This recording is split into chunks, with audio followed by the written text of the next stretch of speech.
오늘 우리에게 주신 하나님의 말씀을 우리 함께 교독해서 읽겠습니다. 구약성경 이사야서 9장 1절에서 6절까지 말씀입니다. 한 절씩 교독해서 읽겠습니다. 전에 고통받던 자들에게는 흑암이 없으리로다. 옛적에는 여호와께서 서볼론 땅과 납달리 땅이 멸시를 당하게 하셨더니 후에는 해변길과 요단 저쪽 이방의 갈릴리를 용화롭게 하셨느니라. 흑암에 행하던 백성이 큰 빛을 보고 사방에 그늘진 땅에 거주하던 자에게 빛이 비치도다. 주께서 이 나라를 창성하게 하시며 그 즐거움을 더하게 하셨으므로 추수하는 즐거움과 탈취물을 나눌 때의 즐거움 같이 그들이 주 앞에서 즐거워하오니 이는 그들이 무겁게 맨 멍에와 그들의 어깨의 채찍과 그 압제자의 막대기를 주께서 꺾으시되 미디안의 날과 같이 하셨음이니이다. 어지러이 싸우는 군인들의 신과 피 묻은 그 도시 불에 숨같이 사라지리니 이는 한 아기가 우리에게 낳고 한 아들을 우리에게 주신 바 되었는데 그의 어깨에는 정사를 메었고 그의 이름은 기묘자라 모사라 전능하신 하나님이라 영존하시는 아버지시라 평강의 왕이라 할 것임이라. 아멘. 할렐루야. 우리 한번 앞뒤 좌우로 인사하겠습니다. 우리 5분이서 한번 따뜻하게 인사 한번 하실까요? 당신이 계셔서 행복합니다.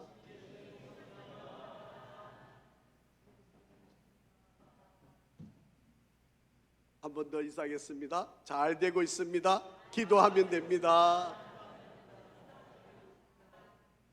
오늘은 우리 대림절 세 번째 주일이고 성서주일 예배로 드립니다. 오늘은 이사야서 9장에 있는 말씀을 가지고 평화를 주시기 위해서 아기로 이 땅에 오신 예수님, 탄생하신 예수님에 관한 말씀을 함께 나누려고 합니다. 이제 성탄절이 점점 다가오고 있습니다. 제가 어릴 때만 해도 우리 성탄절이 되면 아마 제가 처음에 부임했을 때가 2010년도인데 그때도 저희들은 성탄절날 크리스마스 이브 때 새벽송을 그때 돌았는데요. 새벽송을 하고 아마 2, 3년 상간 아마 했을 것 같고 그 다음에 이제 시끄럽다고 주위에서 항의도 들어오고 그래서 한국교회가 이 성탄절 이브 날 이 새벽송 하는 거를 이렇게 하지를 못하는 그런 상황이 되었습니다. 성탄절이 되면 한 달 내내 성탄을 준비를 했습니다. 제가 어릴 때 기억에는요, 성탄절이 되면 이렇게 창문이 있는데 창문에다가 때로는 이 솔방울을 달고 또 소나무 그림을 그린 걸로 달기도 하고 뭐 여러 가지 모양을 하나하나 붙여갔던 그런 기억이 있고요. 또 성극을 준비하기 위해서 한 달 내내 성극 준비하고 또 노래하는 친구들은 또 노래 연습을 아주 계속 하기도 했습니다. 그리고 크리스마스 이브 날이 되면 교회에서 함께 모여서 밤새도록 지내다가 성탄절 날 새벽에 집집마다 기쁘다 구주 오셨는데 찬양하면서 예수님이 나심을 이렇게 알려드리는 거죠. 그러면 집에 기다리고 계셨던 장로님 또 권사님 또 집사님 성도님들은 정성껏 준비한 과자든지 아니면 떡국이라든지 또 아니면 현금까지도 이렇게 부대에다가 이렇게 주셔가지고 그것을 가지고 성탄절 예배드리고 또 이렇게 3, 4, 5 모여가지고 그 모든 과자들 과일들 나눠 먹고 했던 그런 기억이 납니다. 교회에서 놀기도 하고 재밌게 시간을 보내었던 바로 그런 기억이 계속 떠오릅니다. 자, 여러분, 이 성탄절의 진정한 주인공은 누구일까요? 과자 먹고 노는 아이들일까요? 아니면 새벽송을 돌며 열심히 새벽송 돌면서 찬양하는 찬양대원들일까요? 여러분, 성탄절의 진정한 주인공은 이 땅에 구원주로 오신 아기로 태어나신 바로 예수 그리스도, 바로 그분이 진정한 이 성탄의 주인공입니다. 여러분, 거리마다 불을 밝히고 백화점에 아주 화려한 여러분 그런 불빛이 성탄의 주인이 아닙니다. 진정한 성탄의 주인은 이 땅의 아기로 우리에게 찾아오신 구세주 예수 그리스도가 바로 성탄의 주인공입니다. 여러분, 이 성탄의 주인공인 예수님이 나시기 700년 전 이사야 선지자 시대에 이 많은 예언들의 이야기가 기록이 되어 있는데, 그 중에 이사야 9장 말씀에 보면 예수님이 이 땅에 오시면 어떤 일이 이루어질 것인가에 관한 이야기를 말씀하고 있습니다. 제가 여러분에게 아무리 이렇게 설명을 해도, 여러분, 예수님이 오시기 700년 전 이사야 선지자 시대가 도대체 어느 시대냐, 얼마나 되느냐, 여러분 잘 감이 안 오시죠? 여러분, 우리나라로 비유하면, 화면 한번 띄워주실까요? 여러분, 우리나라로 비유하면 가운데 AD가 있는데, 여러분 700년 전이니까 고조선 시대예요.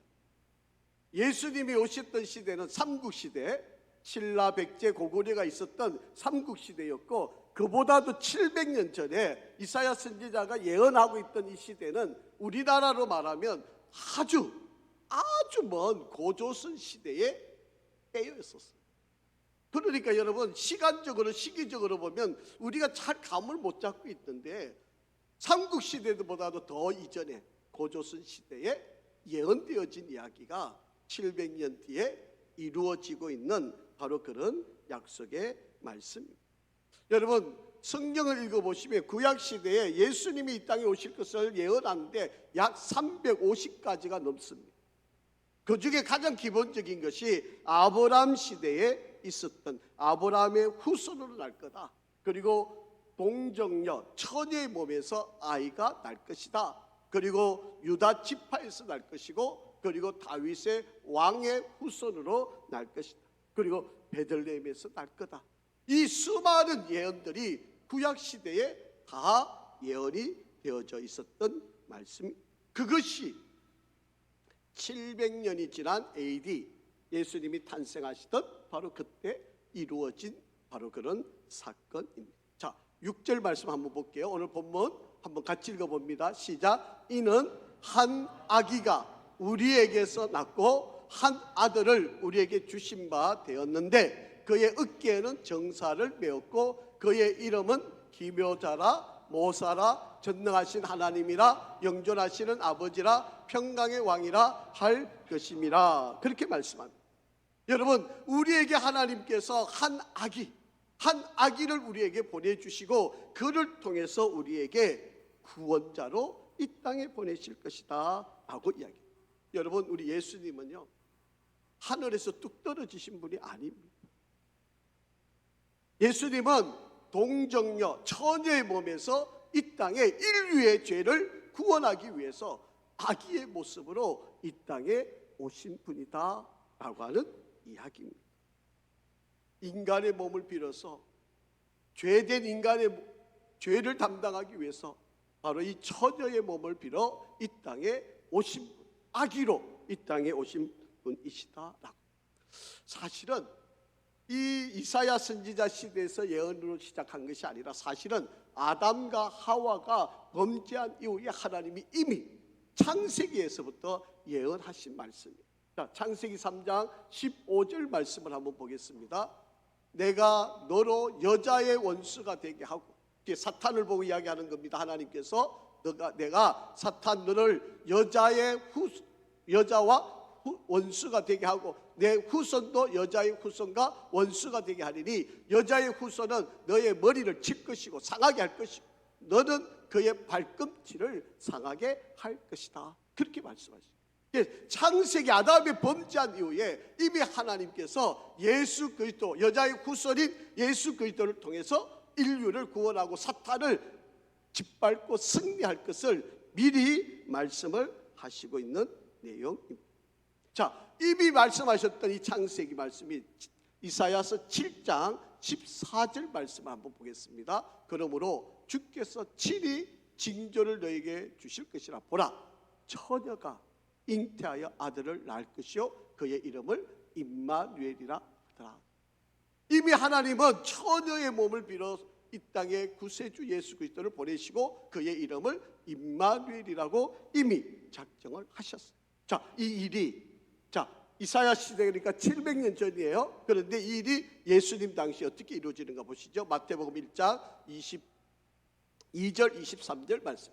자, 시작. 이 모든 일이 된 것은 주께서 선지자 이사야 선지자로 하신 말씀을 이루려 하심이니 이르시되 보라 처녀가 잉태하여 아들을 낳을 것이요 그의 이름은 임마누엘이라 하리라 하셨으니 이를 번역한즉 하나님이 우리와 함께 계시다 함이라. 그렇게. 그래서 하나님은 저와 여러분 우리 이 온 세상 인류의 죄를 대속하기 위해서 하나밖에 없는 예수 그리스도를 처녀의 몸을 빌어서 아기로 이 땅에 태어나게 하셨다라고 합니다. 자, 그 아기가 우리에게 주신 바 되었다는 거예요.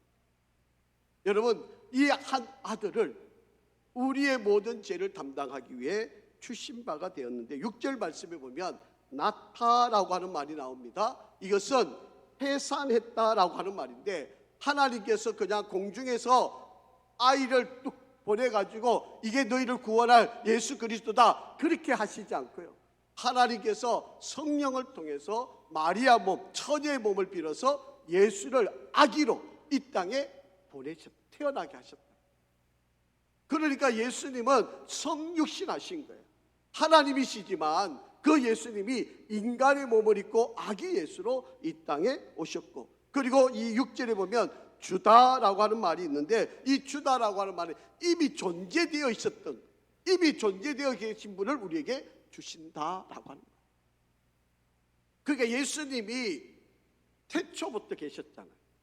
그 예수님을 마리아의 몸에 아기로 태어나게 하셔서 그 약속대로 우리에게 주신 바가 되었다라고 합니다. 자, 여러분 요한복음 8장 53절 58절 말씀 한번 보겠습니다. 잘 읽어보셔야 됩니다. 시작. 예수께서 이르시되 진실로 진실로 너희에게 이르노니, 자, 그 다음에요. 시작. 아브라함이 나기 전부터 내가, 예수님이 있었다, 내가 있느니라 하시니. 그렇게 아브라함이 나기 전부터 예수님이 계셨다고요. 자, 그러니까 예수님이 우리를 위해서 어떻게 만들어 주신 분이 아니고 이미 존재되어지신 그분이 우리를 위하여 아기 예수로, 구세주로 이 땅에 오셨다. 자, 골로새서도 한번 읽어볼게요. 골로새서 1장 16절 17절 말씀입니다. 시작. 만물이 예수 그에게서 창조되고 하늘과 땅에서 보이는 것들과 보이지 아니하는 것들과 혹은 왕권들이나 주권들이나 통치자들이나 권세들이나 만물이 다 누구로부터? 그로 말미암고, 예수로 말미암고 예수를 위하여 창조되었고, 또한 예수가 만물보다 먼저 계시고 만물이 그 안에 함께 섰느니라. 그렇게 예수님은 그냥 우리가 필요하니까 어떻게 만들어져서 이 땅에 오신 분이 아니에요. 이미 하나님과 함께 계셨던 그분이 저와 여러분의 모든 죄를 대속하기 위해서 이 땅에 오셨다. 그리고 그분에게는 그분의 어깨에 정사를 메었다라고 그렇게 말씀을 합니다. 여러분, 여기서 정사를 메었다, 이 정사는요, 다윗의 왕권을, 다윗이 가진 그 열쇠를 그에게 주어졌다는 거예요. 그러니까 예수님이 이 땅에 오시면 왕 중의 왕으로 이 땅에 오셨음을 의미합니다. 그래서 이 땅의 모든 것을 통치하시고 이 땅의 모든 것을 다스리시는 바로 그분이 예수 그리스도. 저와 여러분의 모든 죄, 이 세상 온 인류의 모든 죄를 구원하기 위해서 아기로 처녀의 몸에서 이 땅에 보냄을 받으신 바로 그 예수 그리스도이시다. 자, 누가복음 1장 32절 33절 말씀입니다. 그가 큰 자가 되고 지극히 높으신 이의 아들이라 일컬어질 것이요 주 하나님께서 그 조상 다윗의 왕위를 그에게 주시리니 영원히 야곱의 집을, 이스라엘 집을 왕으로 다스릴 것이며 그 나라가 무궁하리라. 예수님은요, 왕 중의 왕으로 오신, 예수에게는 모든 왕의 능력을 다 갖고 계시는 분이다. 그 예수님을 오늘 이사야 선지자에 보니까 5가지 이름을 그분에게 주셨어요. 첫 번째는 그 이름은 기묘자다라고 그렇게 말씀합니다. 여러분, 기묘자라고 하는 말은 구별하다, 뛰어나게 만들다라고 하는 말 뜻으로 예수님은 모든 이적과 기사를 행할 수 있는 능력이 있으신 분, 그 이름이 기묘자라고 합니다. 여러분, 예수님이 이 땅에 오셔서 병자들을 고치시고 풍랑을 잠잠하게 하시고 죽은 자를 살려내시고 모든 기사 이적을 다 행하신 분이죠. 그의 이름이 기묘자다. 그리고 그의 이름은 모사다, 그렇게 말합니다. 여러분, 이 모사라고 하는 말은 오늘 하루 말을 바꾸면 어떤 사람 곁에 서서 그 사람을 헬퍼, 도와주는 보혜사, 성령 하나님과 같은 누군가를 돕고 세우고 함께하고 힘주고 용기를 북돋워주는 카운셀러와 같은 바로 그런 역할이 모사라고 합니다. 그리고 그분의 이름은 전능하신 하나님이다라고 합니다. 육신의 몸으로 입어났지만, 육신으로 태어났지만, 그러나 그분은 신성도 함께 가지고 계신, 신성과 인성을 같이 갖고 계시는 바로 그런 분이시다. 네 번째, 그의 이름은 영존하시는 아버지다라고 합니다. 여기서 아버지라고 하는 말은 여러분 성부 하나님이라는 뜻이 아니고요, 아버지처럼 자애로우신 분이다라고 하는 뜻을 가지고 있습니다. 아기로 태어나셨지만 그러나 그 예수 그리스도는 아버지처럼 모든 사랑을 듬뿍 가지고 우리를 돌보시고 우리를 사랑하시고 우리를 이끄시고 온 인류의 백성들을 지극히도 사랑하는 모습을 가지셨다. 그리고 그분은 평강의 왕이시다. 여러분, 여기서 평강, 샬롬은요, 전쟁이 없는, 오늘날 이 땅을 한번 보세요. 러시아와 우크라이나 전쟁뿐만 아니라 이스라엘과 여러분 팔레스틴 전쟁, 또 지금은 태국과 캄보디아 전쟁, 그리고 저기 남미 곳곳마다 인도와 파키스탄, 여러분 곳곳에 전쟁과 난리의 소문이 끊이지 않는 이 땅에 평강의 왕, 모든 이 땅의 평화를 오직 이룰 수 있는 그분으로 이 땅에 오셨다라고 하는 것입니다. 세상의 모든 분쟁을 잠재우고 관계들을 회복시키고 평강의 세상을 만들기 위해서 이 땅에 오셨다. 그래서 천사들이 예수님의 탄생을 보고 이렇게 노래하잖아요. 누가복음 2장 14절 말씀에 여러분, 지극히 높은 곳에서는 하나님께 영광이, 기뻐하심을 입은 자들에게는 평화로, 그렇게 우리에게 선포를 하고 있다라고 하는 것입니다. 자, 그러면 이 땅에 오신 그 어린 예수 그리스도가 어떻게 우리에게 평화를 주실 수 있을까요? 여러분, 예수님이 이 땅에 오신 그 평화는 어떤 평화일까요? 먼저는요, 하나님과 우리 사이에는 담이 있었어요. 그래서 죄인된 우리가 도저히 하나님께 나아갈 수가 없어요. 이 담을 헐기 위해서 예수 그리스도가 이 땅에 오셔서 십자가에 달려 죽어주십니다. 죄인된 우리가 하나님께 나가서 하나님을 아버지, 하나님을 아버지라고 부를 수 있는 바로 그 은혜를 바로 이 예수가 감당을 해 주셨다. 그래서 예수님이 이 땅에 오셔서 저와 여러분의 모든 죄를 담당하셔서 죽어주십니다. 자, 한번 성경 읽어보죠. 요한 1서 4장 10절 말씀입니다. 시작. 사랑은 여기 있으니 우리가 하나님을 사랑한 것이 아니요 하나님이 우리를 사랑하사 우리 죄를 속하기 위하여 뭐가 했었다? 화목 제물로 그 아들을 보내셨다. 여러분, 예수님이 이 땅에 오셔서 십자가에서 저와 여러분의 모든 죄를 담당하여 주시고 죽어주셨기 때문에 우리가 하나님께 지금 나와서 예배할 수 있게. 그전에 여러분 구약시대에는 이스라엘 백성들은 하나님 앞에 나아갈 수가 없었어요.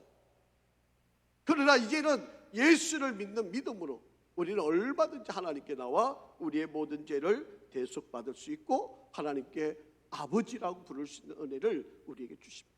로마서 4장 25절도 한번 읽어보겠습니다. 예수는 우리가 범죄한 것 때문에 내 줌이 되고 또한 우리를 의롭다 하시기 위하여 살아나셨다. 예수님이 우리가 모든 죄를 담당하시려고 내어주심, 십자가에 달려 죽어주심, 그 희생을 그래서 우리는 의롭다함을 얻었고, 그러기 때문에 하나님 앞에 당당하게 나아갈 수 있게 된 것이다 라고 하는 거예요. 바로 이 아기 예수, 우리의 구원자가 되신 예수님이 이 일 때문에 이 땅에 오셨다. 그래서 이 땅에 평화를 이룰 수 있게 되었다. 그리고 이 예수님은요, 사람과 사람 사이에 평화를 이루기 위해서 이 땅에 오셨다라고. 자, 본문 4절 말씀 한번 읽어보겠습니다. 4절입니다. 시작. 이는 그들이 무겁게 맨 멍에와 그들의 어깨에 채찍과 그 압제자의 막대기를 주께서 꺾으시되 미디안의 날과 같이 하셨습니다. 그렇게 여러분, 우리에게 찾아오신 이 예수, 바로 예수는 평화의 왕으로 이 땅에 오셨을 뿐만 아니라 우리를 압제하는 그 모든 압제로부터 그 채찍과 멍에와 막대기를 꺾고 해방을 우리에게 주셨다라고 하는 것입니다. 그리고 공평과 정의를 이루게 하시고 진정한 평화를 이 땅에 이루게 하시고, 그래서 예수가 오지 않으면, 예수가 우리 마음에 들어오지 않으면 사람과 사람 사이에 진정한 평화가 이루어지지 않는다. 그리고 세 번째는요, 우리 안에 나의 내적인 평화를 주시기 위해서 이 땅에 예수님이 오셨다.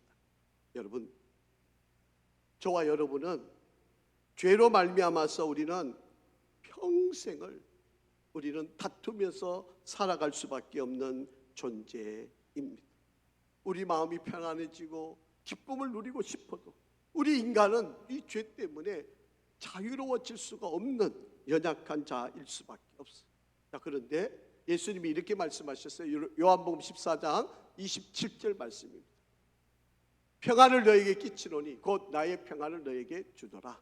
내가 너에게 주는 것은 세상이 주는 것 같지 아니하니라. 너희는 마음에 근심하지도 말고 두려워하지도 말라. 그렇게 말씀합니다. 내 안에 예수 그리스도가 오셔야 진정한 그 어떤 두려움도 근심도 필요 없는 참된 평화를 누릴 수 있게 된다라고 하는 것입니다. 이것은 하나님이 주시는 선물이 얼마나 놀라운 것인지 몰라요. 아무리 내가 서로 잘 살고 평화롭게 잘 지내고 싶지만 우리 인간으로서는 안 되는 거예요.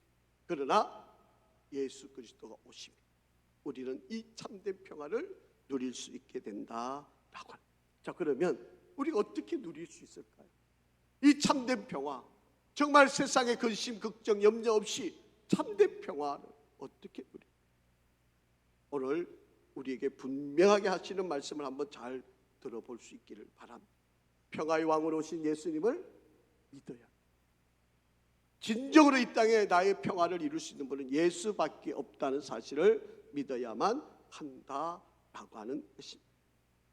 자, 여러분, 어떤 사람들은 참된 평화를 위해서 산속에 들어가가지고 아무도 안 만나고 그냥 혼자 편하게 지내면 그게 평화가 될 줄 알아요. 어떤 사람은 수도를 하면 내가 평안을 누릴 수 있다고 생각을 합니다. 그런데 잠깐은 가능하겠죠. 그러나 지속적이고 영원한 평화를 누릴 수가 없게 된다라고 하는 거예요.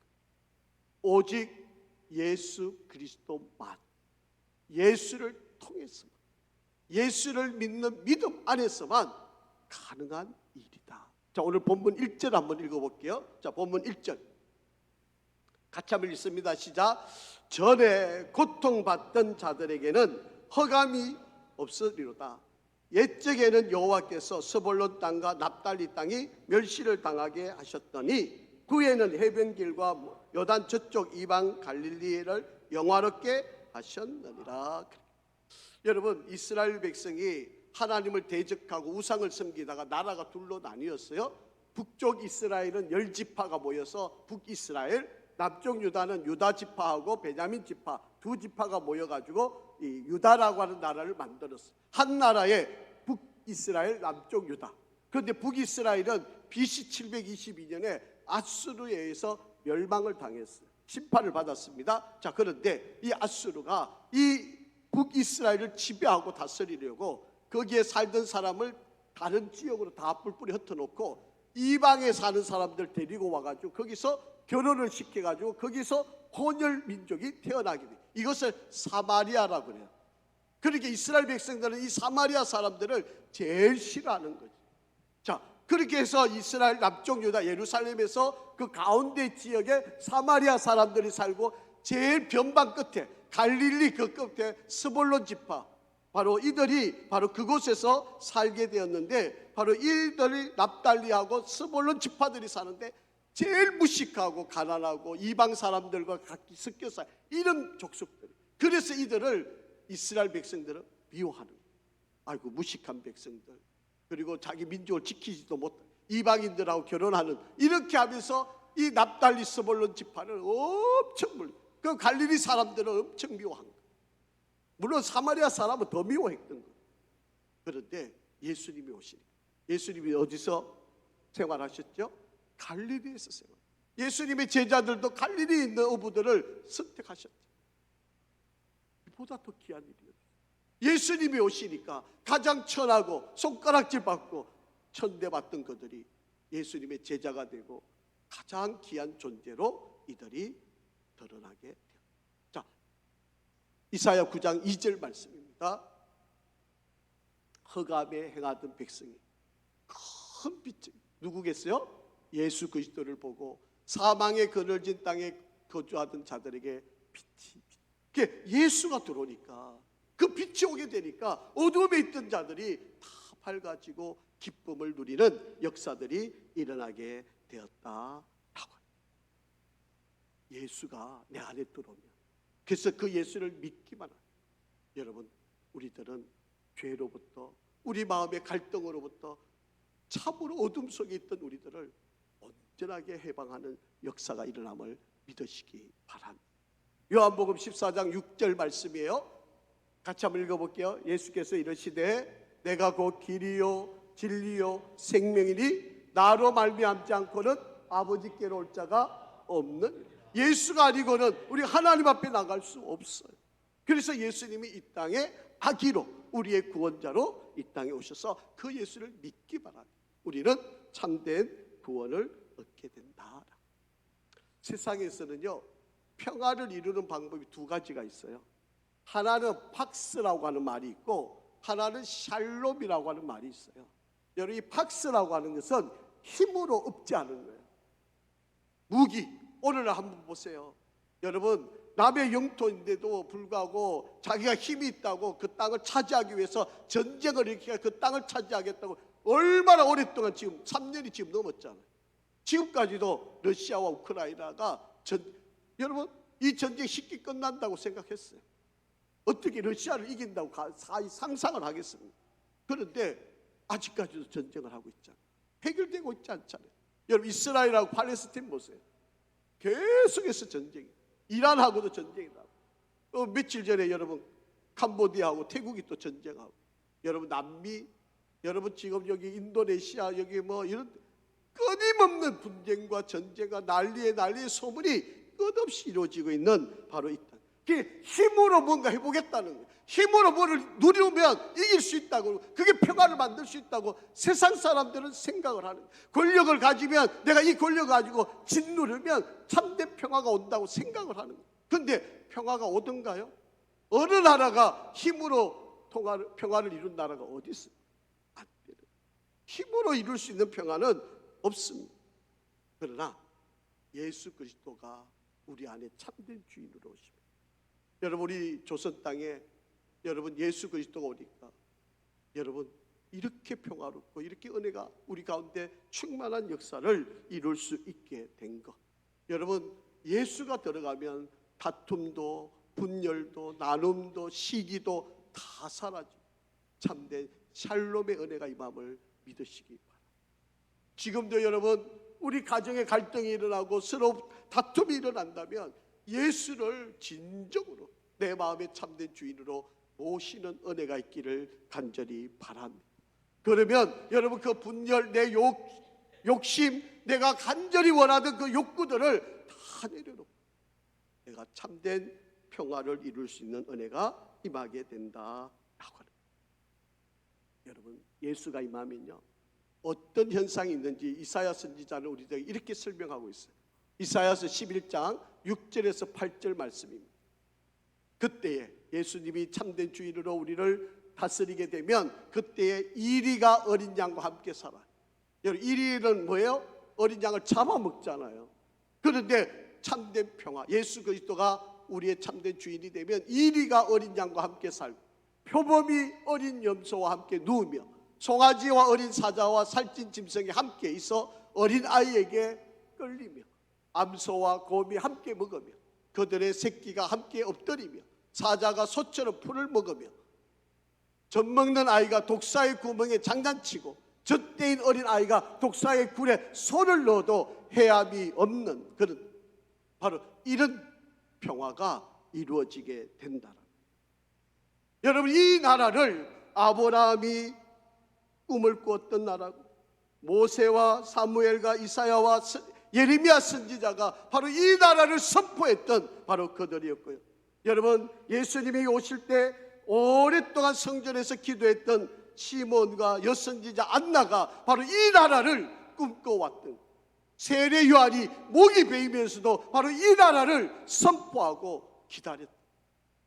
그래서 예수님이 이 땅에 오시고 오늘 이 땅에 분쟁과 다툼이 끊임없는 이 땅에 예수님이 오셔야만, 예수님이 나의 참된 구주가 되셔야만 우리의 모든 갈등과 아픔이 사라지게 된다라고 하는 것입니다.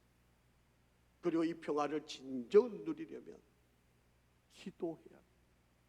내 안에 정말 내적인 평화를 누리려면 기도 외에는 다른 방법이 없다. 빌립보서 4장 6절과 7절의 말씀을 한번 읽어보겠습니다. 빌립보서 시작. 아무것도 염려하지 말고 다만 모든 일에 기도와 간구로 너희 구할 것을 감사함으로 하나님께 아뢰라. 그리하면 모든 지각에 뛰어난 하나님의 평강이 그리스도 예수 안에서 너의 마음과 생각을 지키시리라. 아멘. 우리가 걱정하고 염려한다고 문제가 해결되지 않아요. 여러분, 예수 그리스도를 나의 마음에 진정. 여러분, 우리가 예수를 믿어도요 우리 인간은 두 가지 마음이 계속 갈등하게 돼 있어요. 하나는 육신의 마음. 육신으로는 자꾸 내가 편한 거 더 모으고 더 갖고 더 높이 인정받고 싶은 게 이게 육신의 마음. 그러나 성령의 마음, 하나님의 마음, 예수가 내 안에 들어오게 되면 이 성령의 마음이 내 안에서 야, 좀 참아, 좀 기다려, 조금 더 기도해봐, 말씀 좀 읽어. 계속 우리에게 이렇게 이 두 가지 법이, 이 두 가지가 계속해서 싸우는 거예요. 그때 여러분 바로 예수 그리스도 내 안에 주인이 되면 이 육체의 소욕들은 다 사라지고 성령의 소욕에 이끌려 하나님 앞에 나아가는 바로 그런 역사가 이루어져요. 이것을 감당하기 위해서 우리는 기도해야 돼요. 기도 아니고는 다른 방법이 없어요. 여러분, 그래서 17세기의 철학자 파스칼이라는 사람이 이런 이야기를 남겼습니다. 인간의 마음속에는 커다란 구멍이 뚫려져 있는데 그 구멍은 세상의 쾌락이나 물질욕으로 절대로 채울 수가 없다라고 합니다. 아무리 노력을 해도 불만족, 실망으로 끝날 수밖에 없다. 그러나 그 뚫린 그 구멍을, 그 빈자리를 하나님을 모시기만 하면, 하나님을 모시기만 하면 채울 수 있고 참 평안을 얻을 수 있다. 그렇게 이야기를 했습니다. 여러분, 하나님이 주시는 평화를 받지 않는 한 우리가 아무리 걱정, 금심 떠날 수 없는 바로 그런 인생길을 걸어갈 수밖에 없어요. 그래서 이 땅에 하나님이 예수 그리스도를 어린 아기로 동정녀 몸에 빌려서 이 땅에 예수를 보내. 이것이 바로 성탄입니다. 이 예수를 믿더라고. 이 예수를 믿고 구원을 얻고 기도하여 참된 평화를 누리라고 우리에게 말씀하고 계시는, 바로 성탄이 바로 이런 의미가 있습니다. 사랑하는 성도 여러분, 이제 오늘 대림절 세 번째 주일입니다.